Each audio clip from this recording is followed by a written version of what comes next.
Στον κύριο Υπουργό για τα εγγένεια αυτής της πτέρυγας που όλος ο λαός της Αμαλιάδας γνωρίζει ότι έχουν γίνει πολύ μεγάλες προσπάθειες και όλο αυτό το διάστημα υπήρχε μία απαξίωση και μία εγκατάλειψη του έργου μέχρι πριν από 15 μέρες. Όταν είχαμε κάνει εμείς μία επίσκεψη, είχαμε δει, όλοι τουλάχιστον οι δημοσιογράφοι γνωρίζουν, σε τι κατάσταση ήταν αυτή η πτέρυγα.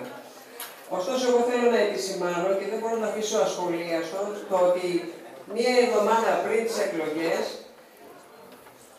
γίνεται μία επιστράτευση και λυπάμαι που θα το πω και θεσμικών παραγόντων και του κυρίου Υπουργού να εγκαινιάσουν μία πτέρυγα η οποία στήθηκε άρον-άρον μέσα σε 4 ημέρες, κουβαλώντας κρεβάτια από δίπλα από το νοσοκομείο, χωρίς να λειτουργούν πάρα πολλά συστήματα, όλα τα συστήματα σχεδόν, αυτής της πτέρυγας και που υπάρχουν προβλήματα σε σχέση με την παράδοση. Κανονικά θα έπρεπε όλο το έργο να έχει παραδοθεί, στιγμή που υπήρχε από την ανάδοχο εταιρεία, από την εταιρεία που είχε αναλάβει την υλοποίηση και την παράδοση αυτού του έργου.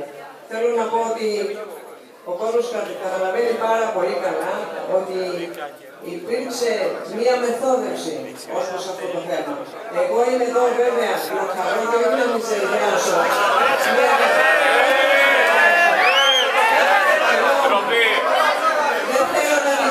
και να μην πάρουν το λόγο, να απαντήσει για όλα.